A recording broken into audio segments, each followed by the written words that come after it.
Hi, Laura. Hi, Stephanie. Welcome everyone to the Millennial Mystics. Today we have a exciting episode for you. We are doing a June forecast. Yay! It's a busy month. It's a very busy month. Lots to cover. But before we dive in, Laura, why don't you tell us a little bit about the work that you do? Thank you, Stephanie. My name is Laura Chung, and I am based in New York, where I was born and raised. I am a author. This is my book back here, How to Manifest. I host a podcast, Awaken and Align. It's all about spirituality and collective liberation. I am an activist, healer, and astrologer. Love it. What Love it. about you? I am Stephanie Campos, and I am an astrologer, psychic medium, and witch. And I also host a podcast, Daily Horoscope for your zodiac sign. And I'm also an author of Seasons of the Zodiac, Love, Magic, and Manifestation throughout the astrological year. So we're both multifaceted, interdimensional beings. Yes, I am a Sagittarius rising, so I never really resonated with having a niche, as you can tell. I love it. A mutable queen. Yes. And speaking of mutable, we are in the midst of a mutable season. Yes, we Gemini are. season has sprung. Yes, super fun times. Time to get out there and socialize. Shall we start with June? Absolutely. Well, So, mhm. overall, like if you could put a theme to June, what like stands out to you? Oh man, it's such a big month. I have to think about that. It Oh, seems like I'm unprepared. we have big months every month. Yeah, but this one, there's like an aspect after aspect after aspect. Um, I would say, yeah, that 2023's astrology has been major because of some of these ingresses that have taken place are Mhm. once in a lifetime or the first time in over, a decade. Um, June's astrology doesn't have any of those major ingresses, but there's some Uranus action, which is also, always brings surprises and breakthroughs.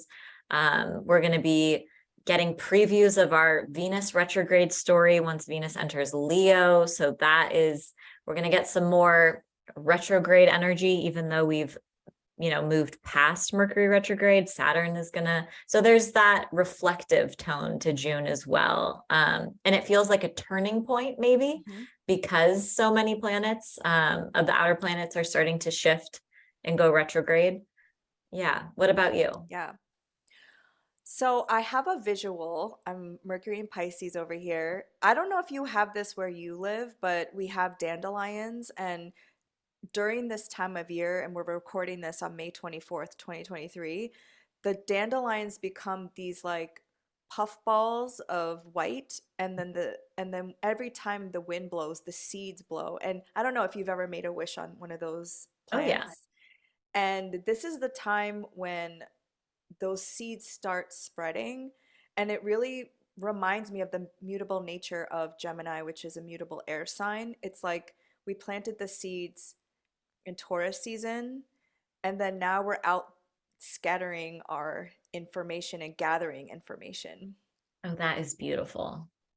Don't listen to what I said. That is very beautiful. No, but I do I do believe it's a turning point though, because again, it's mutable. So I think we're going to be asked to take a little bit of action and to back our words with action this month because there's so many Mm, squares. yes. Yes. So the month starts off pretty cute. So June 2nd, we have Venus in Cancer forming a trine with Neptune in Pisces. And in general, I would say this is a day to take advantage of for spell work, rituals, um, planning dates, initiating something, having like being met with understanding, grace, and compassion. It's a great day to deepen bonds. But yeah, I really love this aspect. It's very romantic. Mhm. romantical. And creative energy, spiritual energy. I'm not gonna lie, I'll probably get stoned that day. Usually I get a lot of downloads when Venus and Neptune connect with one another in a sweet little way like that, especially in the water signs, like take a Yes. bath, like Mhm. downloads, do a meditation in the bath or in the Mhm. shower. Like, Mhm. I, yeah, that's a good way to kind of kick up and activate that energy. And if you have access to the ocean, I would say like go into the ocean because you can get serious downloads because Venus was born in the ocean from Ooh. her father's testicles Yes. through sea foam, and Neptune was the god of the ocean. Oh my gosh, you're so right. Yeah, so something could be born, with just like being in a salty bath or salty water. Yeah, absolutely. But in general, we're starting the month off with some ease, with some harmony, maybe some sweet news arrives, or we're connecting with loved ones and deepening bonds in some way. And quickly after that, on June 3rd, we have a full moon in Sagittarius. We sure do. How do you feel about this moon? I'm really excited about this moon because the ruler of this moon is conjunct the North Node, and the North Node has this feeling of increasing and expansion, and Jupiter is the planet of expansion and beliefs in your faith. And so there's something about this full moon where I feel like we're going to believe again and have faith again and maybe learn something new or go on an adventure. And it just feels really optimistic. I mean, I'm a little biased. I'm a Sagittarius rising, so it's happening on my ascendant. Mhm. But there's something about like the Venus contact, right? And with Neptune having this like dreamy quality, and then right after having this full moon in Sag with Jupiter and Taurus conjunct the North Node, it just feels very expansive. Mhm. What do you I think? think I think something important to note is that this moon will be separating from the malefics. So in astrology, malefics are Mars and Saturn. Those are known as the two more like challenging or difficult planets. And it will be forming a trine with Mars and Leo, which is, an okay aspect if you have to, brush up against a malefic. And it will be forming a square with Saturn and Pisces, but it's moving away from the square. So it's not like whatever transpires after the moment of the full moon is malefic free, which I think is really exciting. And like you mentioned, the ruler of the moon is Jupiter in Taurus, and that will be conjoined with the North Node of destiny. So there is that feeling of abundance and increase, and especially in like Venusian matters. Hmm. Um, so I think it's a cute moon. I think if I had to like break it up into three parts, I would say leading up to the full moon is like a dark moment of the soul. We Hmm. are, contending with the more challenging energies of Saturn and Mars. And then there's our full moon moments, like something is illuminated and maybe we're witnessing a piece of joy or optimism because it is that fire sign, that Sagittarius moon. Um, and then it's void of course. So it takes place at 13 degrees. So if you have any placements between 9 to I don't know, 17 degrees of any of the mutable signs, which would be Pisces, Virgo, Sagittarius, and Gemini, you'll feel this energy the most intensely. But after the full moon perfects, the moon's just kind of like wandering through the sky. So I think it's a great day to just relax and not overdo it. Even though there might be a tendency to want to do that with that Jupiter conjunct North Node. I was gonna say this day just seems like debauchery, like because it's Gemini season, Mhm. right? And then Sag moons tend to have this quality of like never being satiated. And Mm. then the North Node with Jupiter, it's like, let me go on an eating fest with friends and like have this like wild night all night. It just Hedonistic, hedonistic. overindulgent. Yeah, Yes. all that's all on the menu. So definitely something to just be mindful of. You know, if you have important plans the next day, this is definitely like, oh, I'll just have another drink. And then you wake up with a wild migraine or something. So just, Yes. and the moon will be forming a square with Neptune. Mhm. So Neptune is also this planet of, you know, escapism, also creativity, but it can kind of also kick up our overindulgences too. Mhm. But I do actually like again, I'm super optimistic, Jupiter conjunct North Node, because it does feel like our Taurus house has been really activated the last couple of years, right? Year and a Oh, half. And then recently we had that stellium in Taurus with the new moon in Taurus. And then now Jupiter is going to be there with the North Node.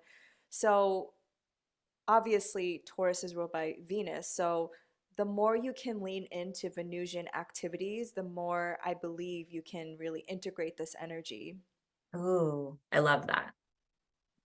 That's a great way to work with this moon. Which is interesting because right after, which we'll get to, it Venus moves into Leo, which is such a different energy than it was in Cancer. Venus Mm-hmm. in Cancer is like, let's like join hands and like make love and eat snacks and Yes. cuddle. Cozy socks for anyone Yeah. watching the video version of this. Yeah. Venus and Cancer. I can't take these socks off. Um, and okay, so we've got this big full moon moment. And then the next day on June 4th, Mercury in Taurus forms a conjunction with Uranus in Taurus. So full moons are always dramatic in some sort, right? Like there's revelations that take place, but Mercury conjunct Uranus is like the definition of a life-changing revelation or, you know, some sort of big disruption. Interesting that they're back to back. Yes. What do you have any predictions of what could manifest during this conjunction? The unexpected. Mm. You know, I would say maybe some financial news or disruption in the markets for Mhm. sure. That would make sense with both of these signs being in Taurus, and Taurus is associated with our finances and, you Mhm. know, monetary possessions and such. I think in our personal lives, it's out of the blue communication, shocking or sudden invitations or opportunities, um, but also shocking and sudden confrontations or an emotional release. I've noticed recently that when the moon forms a conjunction with Uranus, sometimes I'll just like break out in like a big cry. Mhm. And I feel totally fine like leading up to it. And then it's just like all of my feelings explode. So Uranus is, you know, a big, it can create these big shakeups in our comfort and our security and our foundations. And that's what Taurus is all about. Yeah, I think some kind of shocking news is going to come out like in the news about either banking or, well, right now we have a fixed grand cross in the sky with all the um, fixed signs. But I do find it interesting that there is negotiations with our debt ceiling right now, and Taurus rules the bull, which the bull represents Wall Street. And we Mm, have Jupiter there right now. So I do think that's interesting that those talks are happening during this grand fixed cross. I'm wondering if at this point, since it'll be out of the retrograde degrees, that something will be decided or some news or some bank collapse or something with money for sure. mhm, mhm. And I think to your point, um, bringing up Mercury retrograde. Mercury stationed retrograde at 15 degrees of Taurus, and Uranus is at 17 degrees. So it was just shy of making that conjunction. Like they tried really hard to get together, and for whatever reason, Mercury had to turn around and get out of there. So it's like some kind of big breakthrough or revelation or innovative idea almost took place. We almost committed to it or took a risk, but we decided, no, no, no, now's not the time. And we couldn't commit.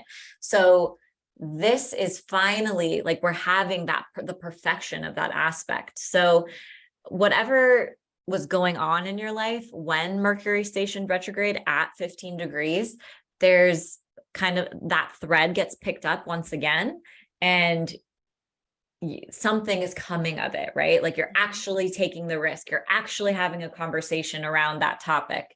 And at the same time, this reactivates the lunar eclipse that took place on November 8th of last year, because that was also at 15 degrees. And this conjunction will be taking place at 20 degrees, which is close enough in my orb.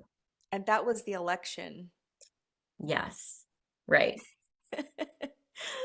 Fun. So Yeah, and something that was maybe building under the surface is coming up for you to see it, which, depending on how you like surprises, can be a good or bad thing.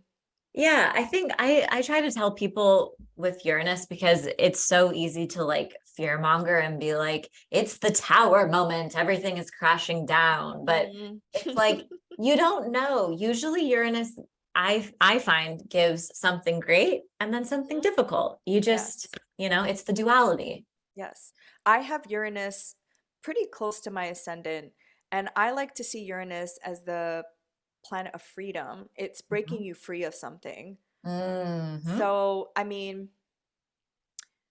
whether you have a regulated nervous system or not, I think that's why we do these weather reports, is to help you prepare, because the surprise can be a yay surprise Mm-hmm. or it could be a damn it, I'm not And prepared, and that could be the tower moment that you weren't expecting. And it totally depends on your birth chart, right? Like, Yes. and the other placements you have as to like how this is going to unfold for you. So just pay attention to your Taurus house, your Scorpio house, even your Leo and Aquarius house. Which planets do you have there? What will be activated in your chart under this conjunction? Can I say something as a prediction? And I'm Mhm. projecting Do too. it. Like I'm Yes. projecting and manifesting. I believe if it's not this aspect, it's going to be something similar along the line where they're going to say that the student debt is going to be forgiven so that we would reelect President Joe Biden, because this is happening in the US Sibley sixth house chart, which is the house of, like, it could be the house of debt and the house of service. And Joe Biden is also a Sagittarius rising. And I'm just projecting it out there that he says that in order to get reelected for Mm. 2024. Mm.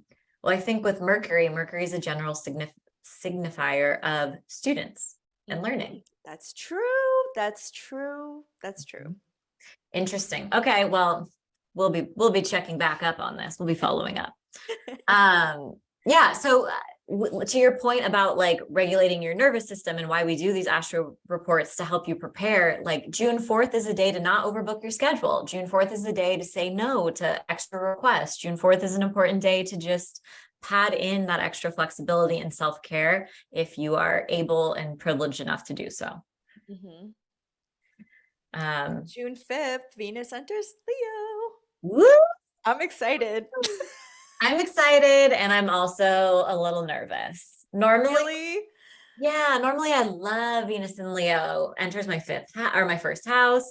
Um, but this will be interesting because it is immediately going to trace over the Grand Cross / T square that we have going on in the sky right now between Pluto and Aquarius, Jupiter in Taurus, and the North Node in Taurus, Mhm. and the South Node in Scorpio.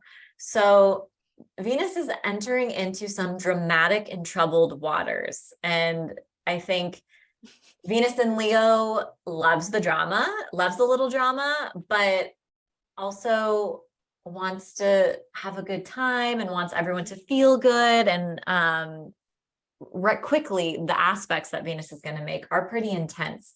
So True. it's going to be a loud entrance for sure. Hmm. Yeah, so at the time of this recording, we're experiencing this phenomenon with Mars, Which I have to say, I feel like Mars is a lot more dramatic than Venus. At least Venus is a benefic, right? Hmm. Hmm. So if you don't know what a grand cross means, it's when you have four squares and two oppositions in the sky. And or if you want to look at this as a T square because you don't include the nodes, then it's an opposition with two squares. Either way, it's like everybody in the sky wants to do its own thing and nobody wants to cooperate. So in this case, you have Venus and Leo opposing Pluto in Aquarius. Venus and Leo is like, I want to have fun and do my own thing for myself, but then Pluto and Aquarius is like, but you have to do what's good for the good of all involved. And Venus and Leo is like, no. Yes. And then And Jupiter and Taurus is like, I want to like expand my own abundance and my own garden, but then Venus and Leo is like, no, but I want to fight for what's mine. You know, it's all conflicting. And then the Scorpio South Node is like, detach from detached from like the human experience. experience. Hmm.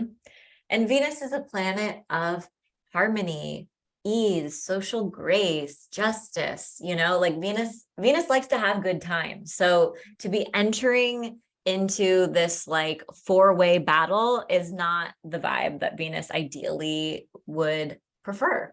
And on June 5th, Venus will form an opposition with Pluto and Aquarius. And that's almost immediate, right? So anyone who has Taurus, Leo, Aquarius, or Scorpio placements between 0 and 5 degrees is going to feel this intensity the strongest. Their charts will be the most activated. And it will almost teleport us back to May 20th and May 24th when Mars was opposite Leo. And then today, the moon is conjunct Mars opposite Pluto and Aquarius. So anytime the moon traces over some of these other like major aspects, it makes it more personal because it's the closest celestial body to Earth. So it brings that energy and amplifies it even more intensely. So even though a lot of astrologers were saying like May 20th, Mars opposite Pluto, I had on my calendar, I was like, May 24th is going to be the day where we're really feeling that energy. Oh yeah, for Mhm. sure. And also Venus and Leo will be there until October. Yeah, Yeah. so it's a long time for Venus in a sign because usually Venus will kind of go fast. So and then Venus will start making squares to Uranus again. Yes. Yes. And Yay. to your point, Venus, this is a preview of our Venus retrograde story. So the second Venus enters Leo on the 5th, um, we're going to start to pick up themes, storylines, conversations that are related to our personal Venus retrograde story. So just take note if you do journal. That's a great day to journal. And also like it's a great day to take a bunch of pictures and see like what were you up to? Mhm. Like who were you with? Like take screenshots. What emails came through? Because this is going to be a longer journey, like Laura said. Yeah. Not that this was a retrograde, but Venus was in Leo on June 27th through July 21st of 2021, and Mars was also there in Leo, Mhm. June 11th to July 29th, 2021. So the summer of 2021. And just think back like what happened during that time because they were kind of chasing each other, kind of like what's happening this summer, which I find very interesting because that was when I got my book deal, my ninth house. Mm, So, not saying that it's going to be exactly the same because this time around, like Stephanie was saying, there's going to be an opposition of Pluto and squares, which is a little bit more dicey. But I feel like you can definitely see the same themes coming around.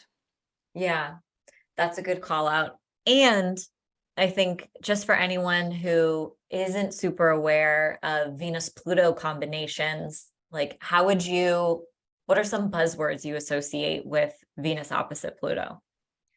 Power dynamics, sexual obsession, Mm, having like a crush that you're just obsessed with. Mm-hmm. Mm-hmm. and like Fixation. stalking them. Yes. It's a little bit of the sleuth, the detective comes in Yes. too. So it's Oh very yeah. much like stalking people on the internet. And Venus is matters of the heart. So Mhm. definitely power dynamics in relationships, control, the Mhm. need to surrender or let, someone go, if you are on rocky foundation. Or there is, Pluto is the planet of transformation. So there is the opportunity to um, really shift those dynamics and have a cathartic experience and heart to heart, vulnerable, raw conversation. Um, but you have to be willing to go there, and you have to Oh be yeah. able to kind of confront your fears together. And both parties are going to have to be able to engage with that type of honesty. It's giving Fatal Attraction. Like Yes, it is. which can be also a sexy transit if you, like you were mentioning, like know how to work with this energy. Yeah. Yeah. So basically any like unspoken frustrations, power dynamics that you've been kind of like brushing under the rug and all of your important partnerships can bubble up. Hmm. Yeah. That's that's what you can look out for. Yes.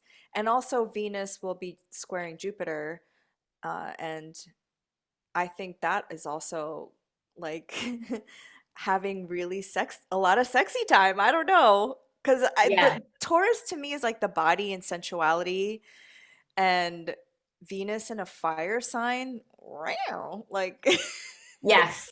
Yes, yes, yes.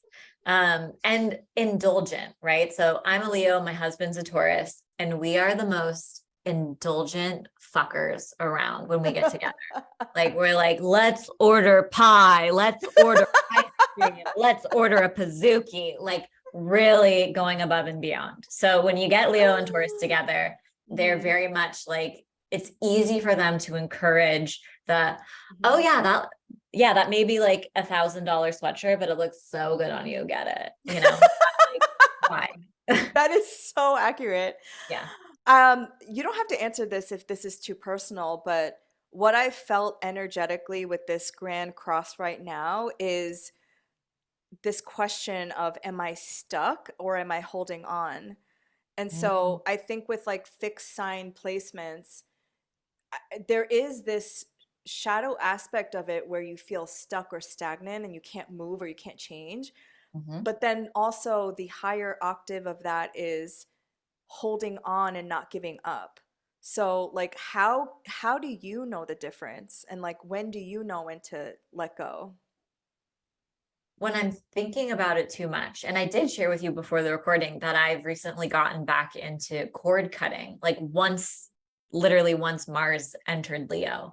And it I was like, I need to let go of some shit. Like I am clinging, and that's not Mhm, healthy.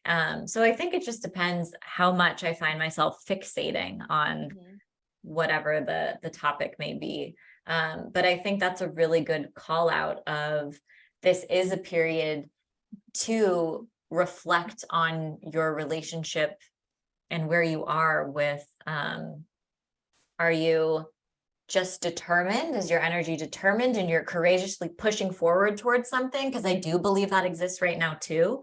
Or has it turned a little darker and there's this like mhm. um, compulsion and obsession with and impatience, really. I Yes. I natally in my chart struggle with impatience. I just got an astrology reading from Sam Reynolds, my teacher, and he was like talking about that. He was like, I imagine you're pretty impatient. Like ding ding ding.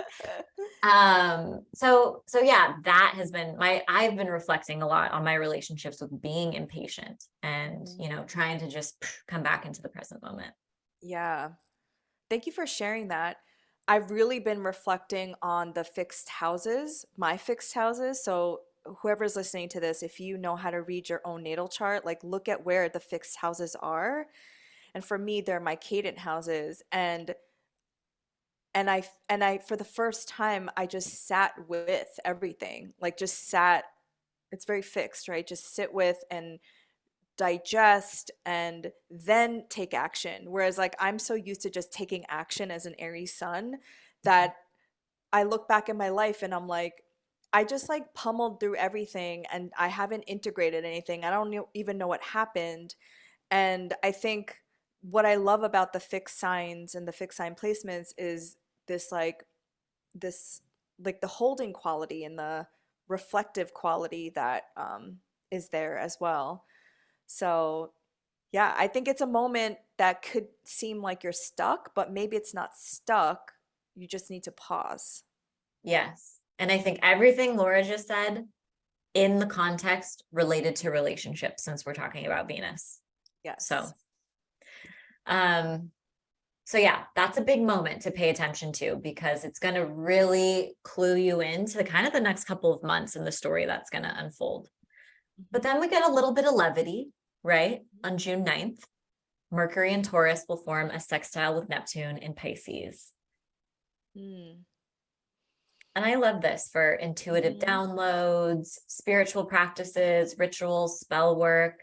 Neptune's a planet of spirituality, but also creativity Mhm. and compassion. I think if you've had any misunderstandings or conflicts that have arisen under this tense, fixed energy in the sky, this is a day to smooth it over. Mhm. Um, our words are more understood. People are more receptive.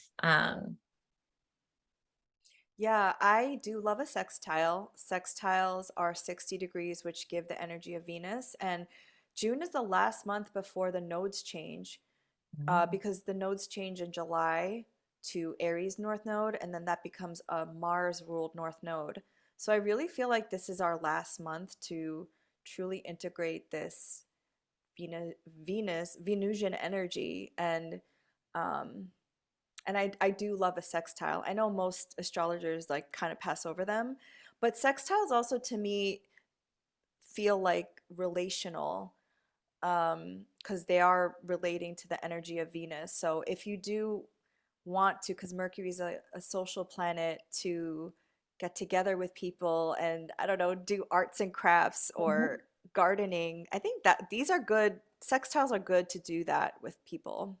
Yeah, this is making me think of like a group meditation, a collective Hmm. meditation together or something, or a manifestation, collaborative manifestation with other people. Yes. Um, and sextiles, they're aspects where we need to take action, right? Like, whereas like an opposition or a square, we're going to notice that shit. Something's going to show up in our life. But with sextiles, the day can just go on and cruise on by. But we being aware of them is how we tap into the energy and deciding to use that energy. So yeah, it's a good one. Hmm. June 11th, Pluto retrograde re-enters Capricorn. No. Oh, my thoughts exactly. No. Yes, for many reasons, many reasons. One, the first that comes to my mind is that it's going to be immediately entering the anaretic degree, which Hmm. for astro newbies out there is the 29th degree. Um, it's the final degree of the zodiac sign. And in astrology, that makes it more intense because if you think of the whole sign starting at zero, traveling, living its best life, soaking up the lessons of the zodiac sign, and then it hits the final degree, it's exhausted, it's tired, it's over it, it's frustrated, it's all of the above. And because Pluto is so far away from Earth, it's an outer planet, it takes a long time to get moving, and it's stationing on top of that. Anytime a planet is stationing, it takes forever to get it to move. So it's basically just going to linger at this tense degree for quite some time. And it's Hmm. going to teleport you back to February 11th through March 22nd, because that whole time span, it was also hovering at 29 degrees. So if you felt a little, I know in some of our past episodes, we were talking about Hmm. the intensity that we were feeling as it was kind of just hanging out at that degree. It was noticeable, it was palpable. It was so noticeable. And it was noticeable when it went into Aquarius because of all the news stuff that was happening and AI and chat GPT Mhm. and all the things that were happening. And now I think it was our May episode where we talked about how it feels like Pluto moving back into Capricorn, something is not finished. And it's all of us are just like, Yes. something that we started doesn't feel finished. Yes. So whatever the Capricorn house, look to your birth chart. What house does Capricorn occupy? This is the final leg of that story. Or second to last final leg. Sorry, we have one more Mhm. dance in 2024. But Yay. yeah. So yeah, it's like sweeping, it's plutonic. It's also all of the Pluto buzzwords of taboo topics, obsession, fixation, jealousy, manipulation, power struggles, our shadow side and our fears, right? Hmm. That should be fun. But it's gonna but it's gonna re-enter Aquarius January of 2024. So we have the rest of this year while it's in retrograde. Yep. Mhm. Yep. And just if anybody didn't know, when planets are retrograde, they are closer to Earth. That's why I find them to be more like they have more of a gravitational pull on us as well, even though Pluto is super far away. Yeah. And because it's a retrograde, this is going to be more of an introspective time Mhm. regarding those Pluto buzzwords. So you may be reflecting on your relationship with control, surrender, power dynamics. This isn't necessarily like, yeah, it's just a more introspective and reflective time on all of those Pluto topics. Mhm. Then, okay, so oh my gosh, OMG, June 11th is like the busiest day in the world. We, we have a couple other things happening. Mercury and Taurus will form a trine with Pluto and Capricorn right away. That's adorable. I love it. Another, just to my stonies out there, that's another aspect I love to get stoned under.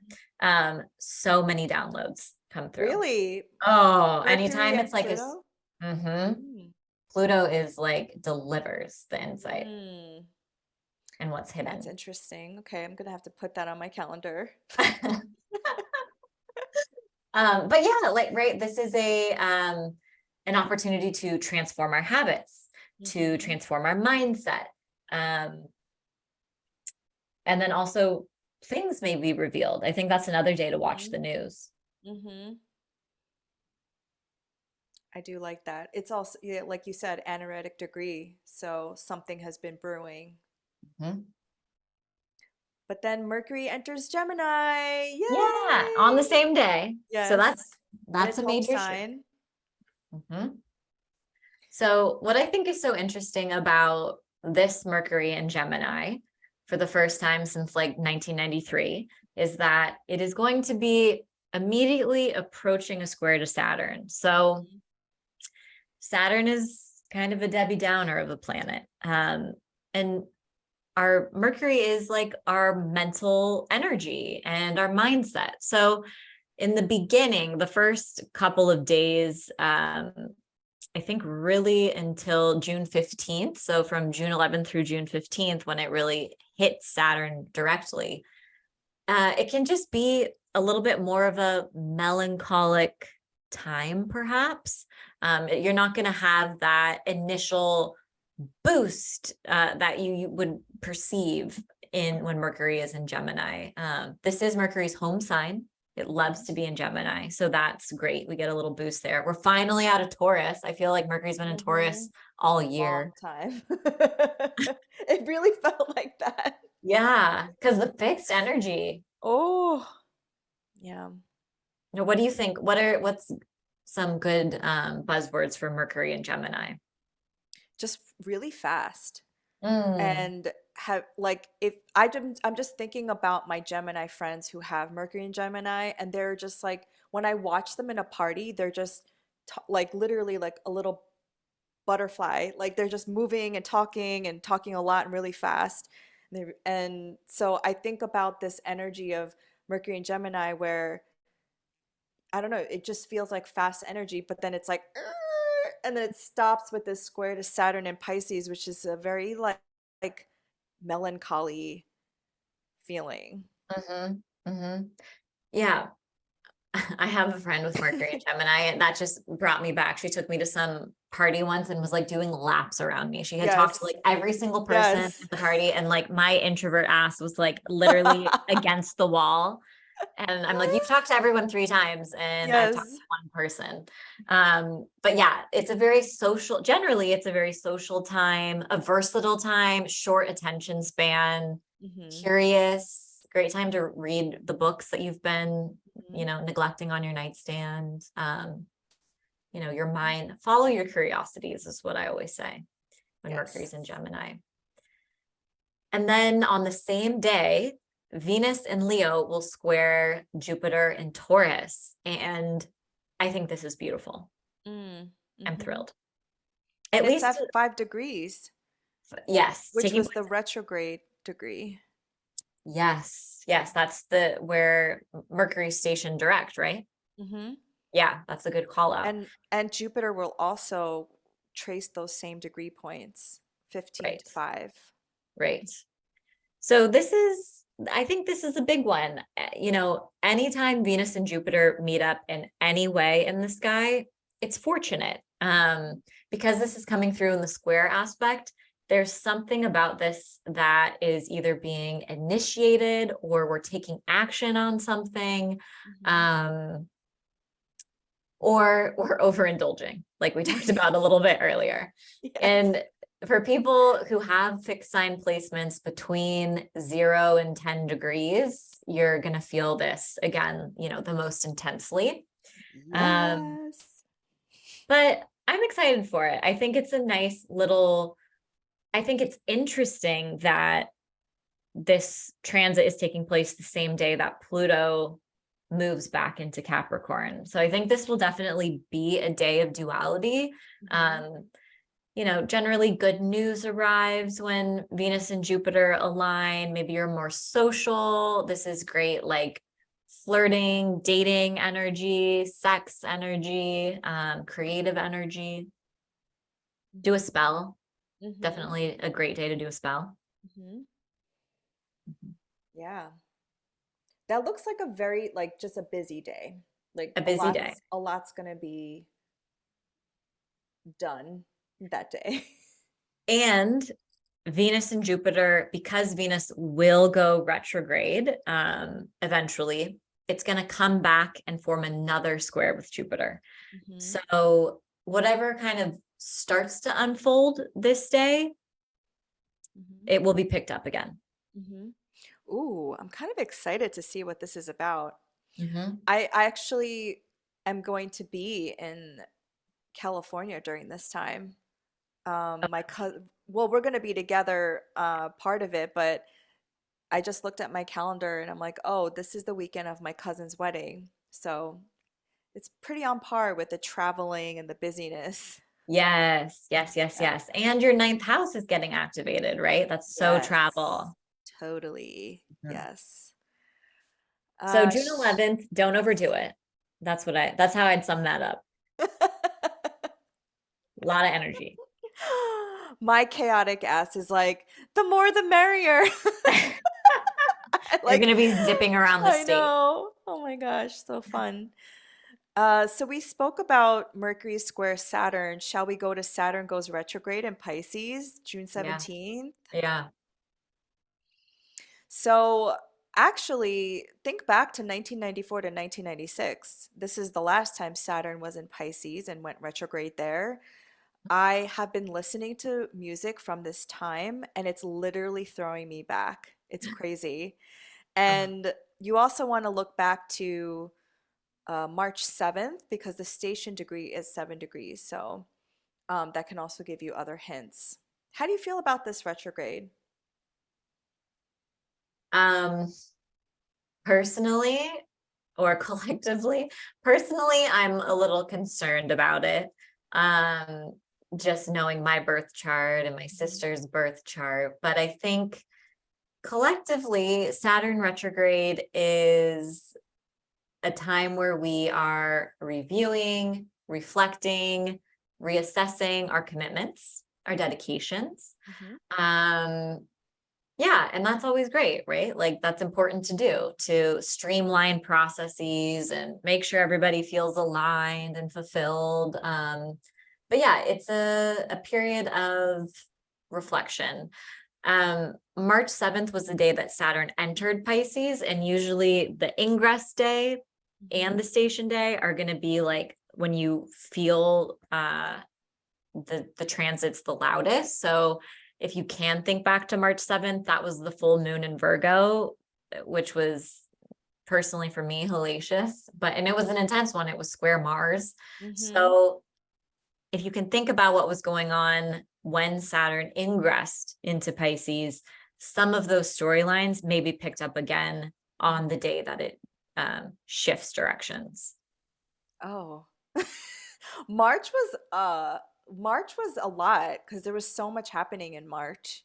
And this Yeah. was like the beginning of it all, right? Because like Right. at the Yeah. end we had the grand finale of Yes.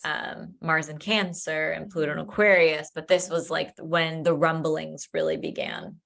I feel personally victimized from Mars and Gemini, so I'm still recovering from that. Yes, yes, I know you're just like a mutable queen, and now we have Saturn in Oh. Pisces too. So Yeah. Yeah, that was a lot. And I didn't even realize it until I was reflecting back because I was telling Stephanie last year was my Mars perfection year, and this year is Venus, and it's so much nicer already. uh-huh. Yeah. Oh, yeah. So that should be fun. And I say fun very like sarcastically, obviously.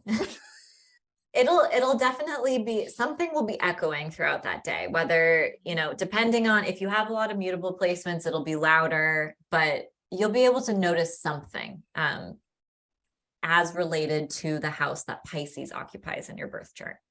Yes.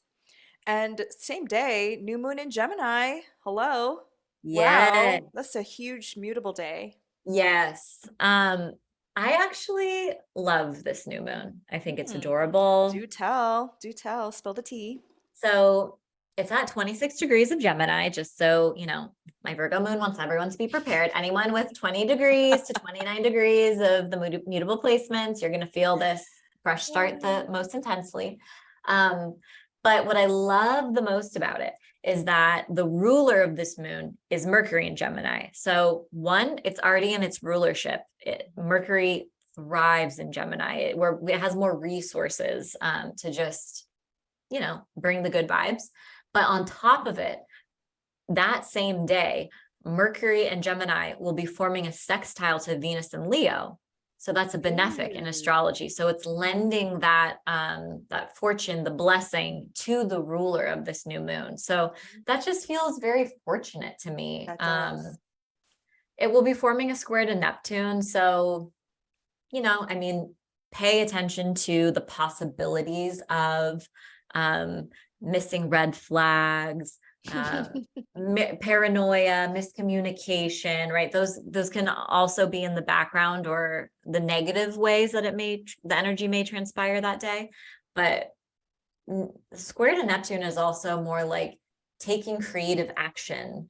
Mhm. Um, Engaging in a spiritual practice actively, committing to a new spiritual practice. So yeah, I think it's a beautiful moon. It's also, I don't really use the asteroids that much because I want to study them more, but I noticed that this new moon is exactly conjunct Juno. Mm. And Juno, just from my basic bitch understanding, is an asteroid related to commitment and Mhm. dedication. So it really Yes. does have that energy. This moon in particular has the energy. All new moons have the energy of Mhm. starting something new, but I feel like this might have lasting power, whatever you decide to initiate around this time. Mhm. Juno is Zeus's wife, Jupiter's wife. Right. So in wait, this is Roman, so Greek mythology, Juno was Hera, and um, the reason why people get married in June is because of Juno. Oh, Because right, right. yeah, because June was when people had their commitment ceremonies. So, with you saying that this new moon is conjunct Juno, this could be a new moon where you set intentions for a commitment of some kind. It doesn't have to be romantical. It Hmm. could just be you want to commit more to yourself or your spiritual practice or your relationships or your communication skills, whatever it is. I'm just looking at the planets involved here, but it really seems like a new, like a seeding for commitments. Yeah. Yeah. I'm excited about that one. Yeah, that sounds very nice, very romantical. Yeah. Anybody getting married should get married on this day. That would be a cute one. And then, the moon is they say for marriage elections, you want to get married like right after a new moon or before a full moon. So when the moon is gaining light so that your relationship can continue to grow like the moon. Hmm. Um, and then the next day we have more of that like Neptune vibe. The sun will square Neptune. This is usually like low energy kind of day, a desire to escape. That's usually how it shows up for me, at least. Hmm. Yeah, I have my sun square Neptune, and it's hard to access your like life force energy, and it's hard to access like the fire because what I also noticed is Neptune is in its home sign of Pisces, as they say. So I would definitely tune into your higher self or do some kind of meditation or Mhm. not really do anything that requires your logical mind Yes, yes. because And not to be, you won't think straight. yes, yes. When sometimes it can be harder to listen to your intuition or to know, like, is it my intuition Mhm. or is it, is it not, So it's a good day to pay attention to what comes up for you, to take notes, to journal, but not to make decisive, life-changing action if you can avoid it. Yes. Um, Not to be an alarmist, but I would say leading up to the sun square Neptune, just being cautious of your health, mask up if you feel comfortable. But Mhm. sometimes I find that I get colds or I get sick around sun square Neptune. Mhm. So that can be a thing. Jupiter in Taurus, sextile Saturn in Pisces. This seems very nice. I like this. So this is happening the next day, and this is actually a big deal. I don't know the last time that Jupiter and Taurus met up with Saturn and Pisces, but it was not in my lifetime, I'm pretty sure, those two planets, you know? Yeah. If you think about it. So the Taurus section of our chart and the Pisces section of our chart are being connected in this way by the outer planets that move slowly. So this is actually kind of a bigger deal, I would say. I mean, Jupiter and Saturn do meet up, but it's not really a regular kind of aspect. It's a little bit more rare, I would say. Hmm. They met up in 2020 in Pluto. I mean, in Capricorn Yes. during the panorama. But this is a nicer aspect, I would say, because they're in like cuter signs. They're in cuter signs and it's a sextile. Mhm. So Jupiter, if Jupiter is all about over the top, going for it, shooting your shot, and Saturn is like, no, let's be serious, let's be humble, let's be modest. It's like a merging of those energies in the best of both worlds, as Hannah Yes. Montana would say. Yeah, and Saturn is in Jupiter's sign. Mm. So I think there's something to be said of Saturn speaking to Jupiter and then Yeah, Jupiter being in a Venusian sign. I don't know, it's really nice. it's cute. It's cute. Mhm. So you're building something that day, Hmm. Hmm. And then on the 21st, we have the summer solstice. The sun enters the crab, Cancer Yay! season. Yay! What do you think? I'm actually going to pull up the chart really quick because I just want to know what is the summer solstice chart? Yeah, What do you think I about it? love celebrating the solstices because I always get a download. I always watch the sunrise and sunset on these days, and I find the solstices and equinoxes to be so pivotal Mm-hmm. because now the light is overcoming the dark, and it's the longest day of the year.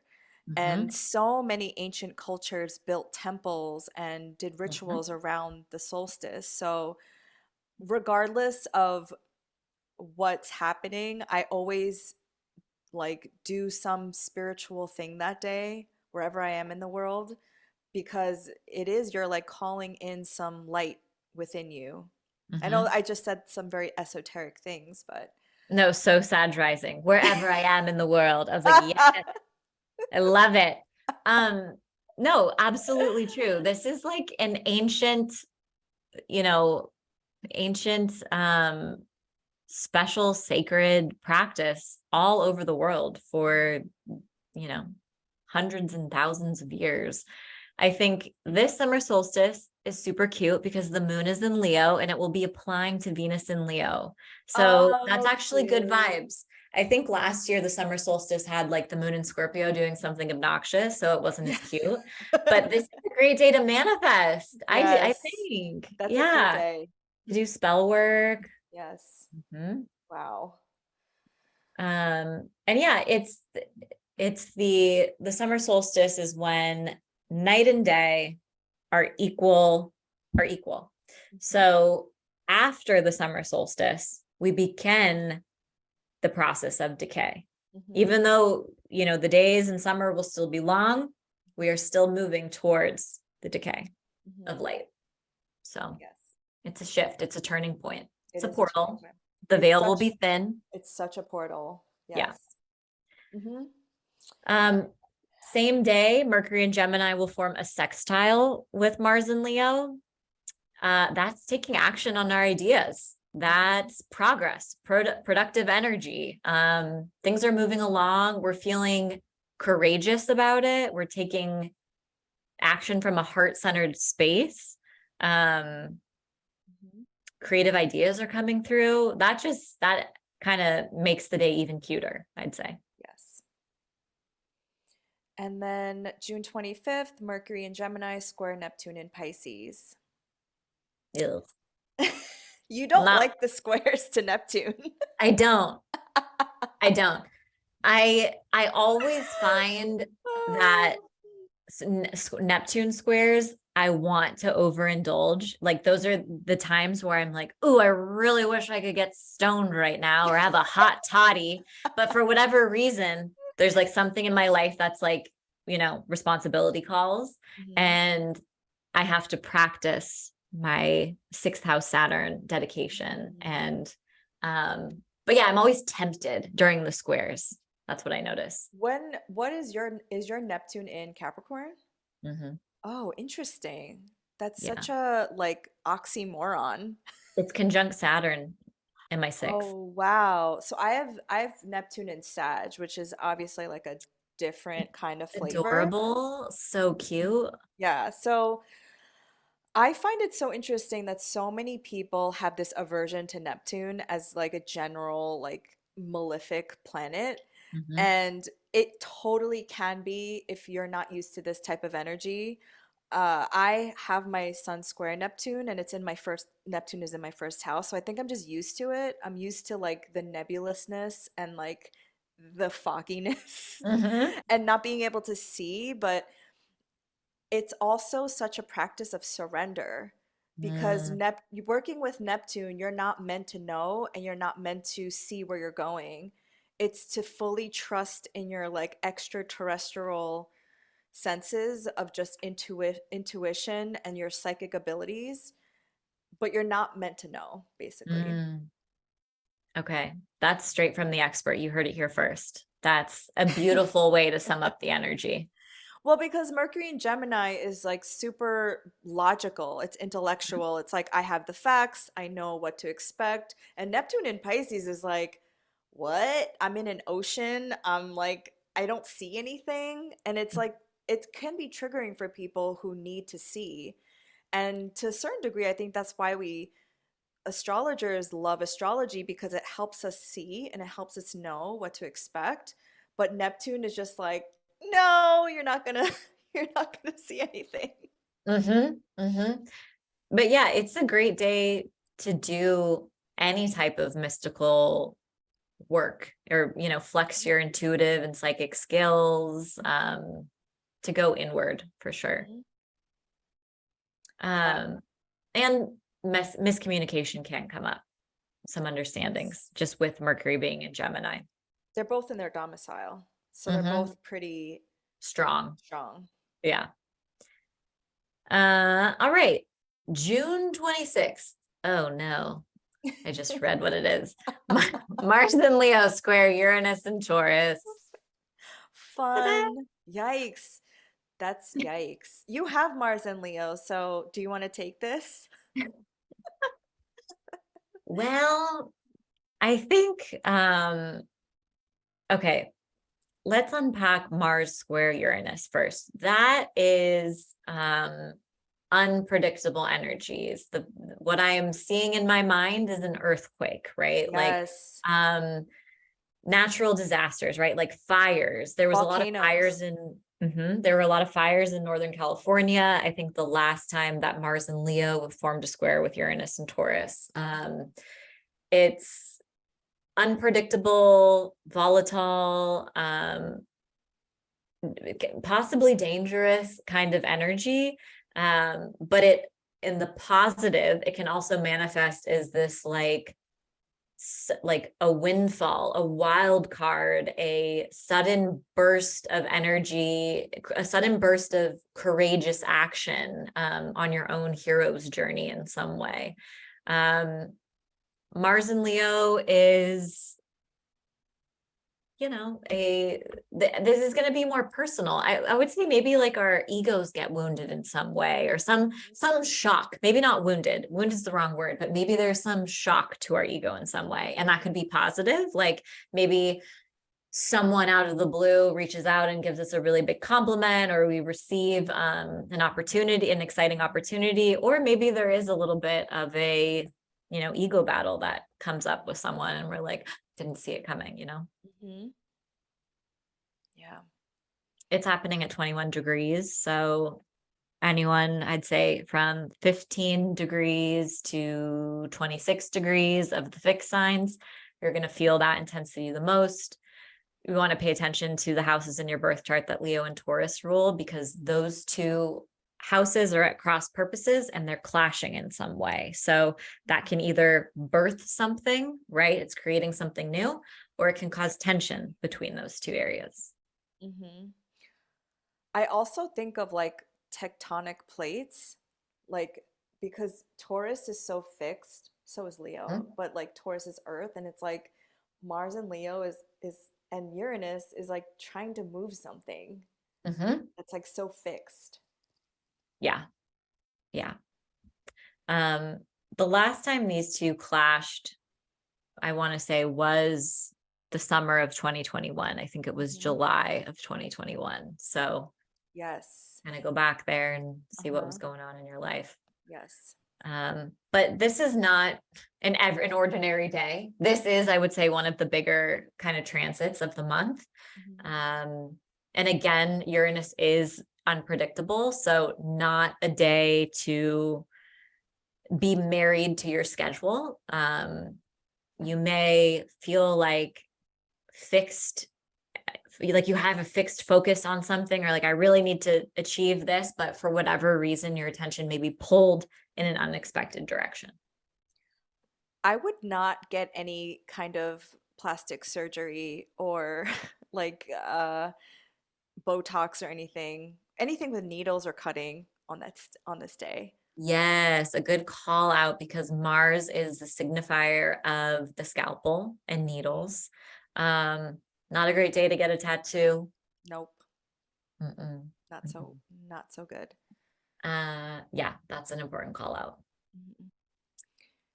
But then on the same day, Mercury enters Cancer.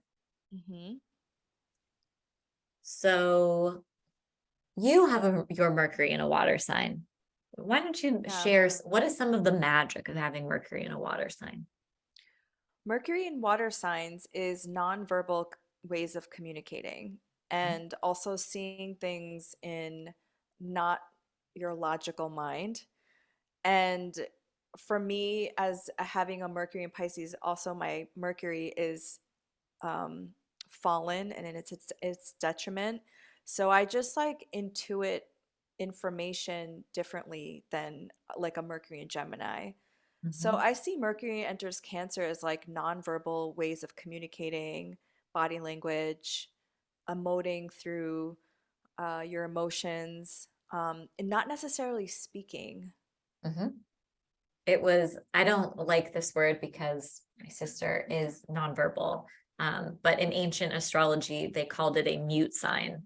Um, Mm, mm-hmm, and I think our perception heightens when mm-hmm, Mercury travels through a water sign. So our intuition increases. We're better able to read body language and mm-hmm. understand it. Um, but we also can run into, especially while Mercury is in Cancer, we can run into some assuming, right? Like Mm-hmm. assuming we understand or assuming that someone can read our mind. Right. Um, so there, and then Cancer can be a passive aggressive sign. So Yes. when it comes to communication, Mm-hmm. we might find ourselves getting into that kind of like habit from time to time. Mm-hmm. I find it so interesting that people think cancers are just emotional. I find cancers to be the most like the people who are so grumpy, like so like aggressive. What you were just saying, like passive aggressive. I find cancers to be the most passive aggressive sign. Yeah. My husband is a Cancer rising, and bless his So is my heart. mom. Oh my gosh. I tell him all the time, I'm like, you're gonna be grumpy today. Or I'll give him like, I'll look at his chart. I see a transit. I'm like, oh, you're gonna be grumpy from this day to this day. And he's Yeah. like, don't tell me I'm grumpy. Like he gets so grumpy when I use the word grumpy. So now to the point where like I'm not allowed to use the word grumpy. I'm like, oh, um, I have to come up with alternative workarounds. But yeah, passive aggressive and like he's very self-aware. So like he'll catch himself in the moment. He'll be like, oh, that was passive aggressive, wasn't it? It was so Cancer rising. I'm like, yeah, it was. But they totally They are. totally are. And he's very, and I think that's true what you said, and very just from, living with one of these humans for the past, 5 years or so.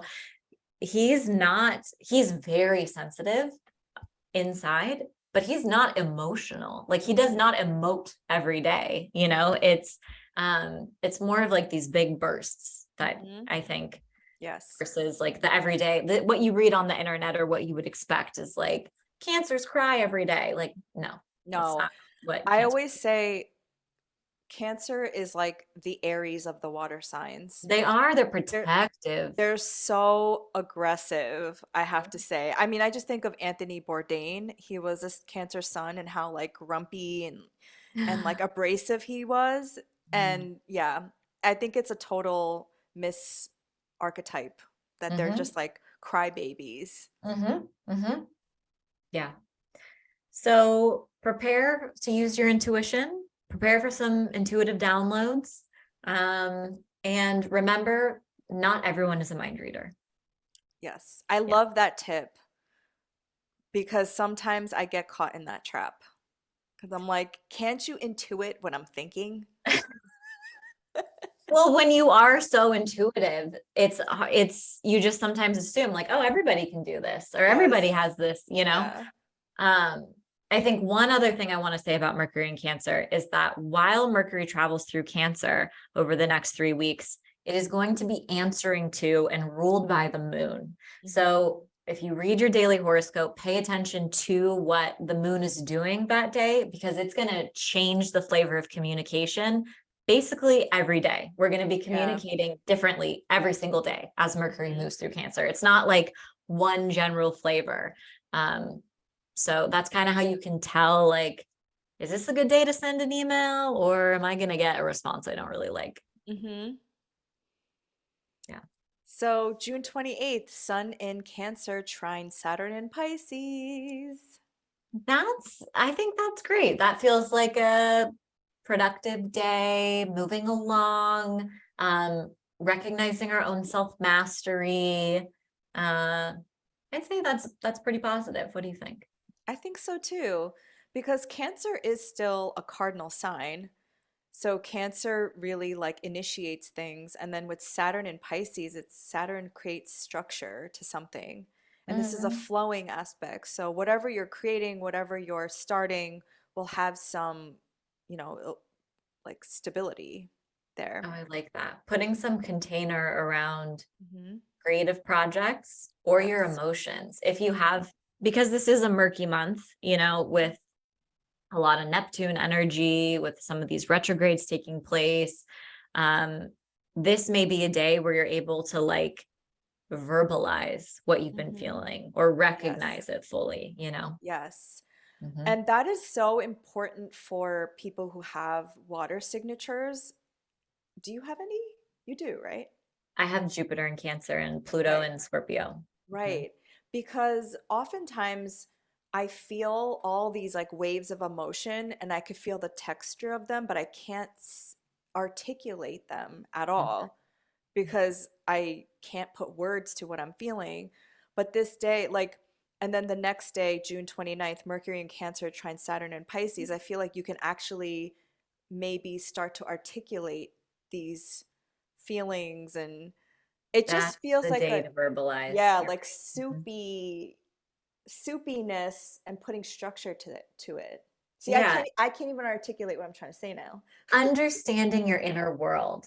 I feel like Yes. those are 2 days to really Mhm. understand um, even your relationship with the past, Mhm. severing and letting go, surrender. But yeah, understanding your emotions. I think that back to back lineup is really cute for that. Mhm. And Then we're, oh, sorry. Well, I was no, go just on. gonna say, because Cancer also relates to like your family and your past. And I also think of water signs as holding memories Mhm. because water holds memories, and Cancer is ruled by the moon. So you could be going through what you just said about Mercury and Cancer. You can also think about that with the month because it's ruled by the moon. So it's so much fluctuation that Mhm. it's like, I don't know how Cancers deal with that actually. Yeah, Jesus. yes, yes. But hopefully clarity. It makes me think of some sort of clarity coming through Hmm. right before the fog arrives on June 30th. Yes. Um, well, actually, no, I spoke too soon. June 30th, I don't actually really know how to interpret. This is a wild lineup. So we have Neptune going retrograde in Pisces, which was my fog reference. But then on the same day, the sun in Cancer forms a conjunction with Mercury in Cancer, which is known as a cazimi. And that's a moment of clarity. Hmm. So that's Yes. strange. I love this. Okay. I Dish. I love, first of all, I love kazimis. I Yes, don't yes. know if I anybody do. else, do you work with kazimis? Yes, I love Okay. cazimis.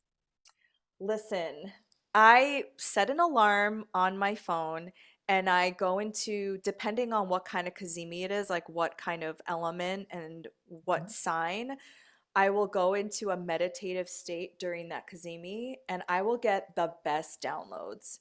Mhm. So, Cancer obviously is ruled by the moon, but Cancer also rules our gut. So, we'll get like a gut feeling about something. And again, what I said about Neptune, it's something that is going to be downloaded through some other dimension and realm. So, if I were you on June 30th, I would do some kind of like meditation, listen to some ocean sounds, listen to some dolphins or whatever during this Kazemi, and just again, like just be open and see what comes through because it always happens for me. Every Mhm. Kazemi, I'm like, oh my Yes, yes.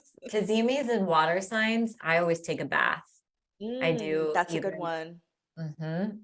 Um, so that's a great way to work with the energy. Or like you mentioned earlier in this episode, if you're able to touch the ocean, Hmm. spend some time near the ocean, whale sounds, dolphin sounds. Yeah, getting in tune with that element. But it's interesting because a moment of clarity will arrive, especially in the Cancer part of your chart.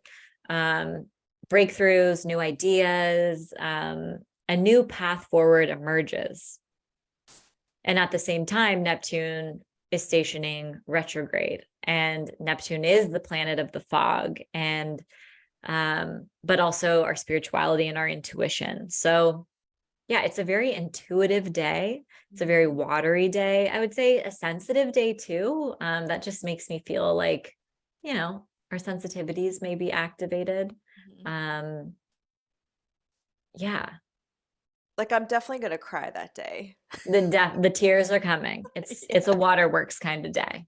Yeah. It could also be a really good day to heal your relationship with like your mother or like a mother wound or a father wound because they both hold that archetype, but some kind of healing because Cancer to me is like the womb where you were like living 9 months inside of your mother, or even just like the feminine archetype or the mother archetype within all of us. It Mhm. just, and Neptune to me is like unconditional love. It feels very expansive and very spiritual, like you said. So you could use that day also to heal. Mhm. And I think with Neptune shifting directions, it's also an opportunity for us to reflect on our dreams. What are we Good working point. towards? What fantasies, what are our grandest fantasies that we want to call in? Mhm, And we might have a realization or a mhm. shift about those dreams with Yes. in conjunction with the consimi. Thank you for bringing that up because one thing I do love about my Neptune square to my sun is I have the wildest delusions and I just decided to feed them Yes, because it's always the delusional ones that make their dreams come true. it's absolutely true. I Feed believe in your that wholeheartedly. feed your Delulu lemons. It's so true. Yeah, that's a good piece of advice. That's why I'm always like, Stephanie, it's happening. I know it's happening in some like timeline, but it's happening. And Yep. I literally feed my delusions because that's how we get our dreams. That's how our dreams come true. I believe if a thought, a vision, or a dream has Mhm. been planted on your heart and it's sped across your mind and you've been able to see it in your mind's eye, there is Yes. a reason for it. And I don't Yes. think anything is too outlandish.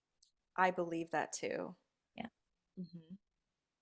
So So that's June. that's June. OMG. Yeah, leave us a comment. Let us know your rising sign. Maybe I'll let you know what's a big day to look out for you. Let us know how these energies manifested. We want to hear from you. Yes, we do. But thank you so much, Steph. This was so fun. I'm looking forward to June. Yeah, thank you everyone, and we'll see you again soon. Bye. Bye.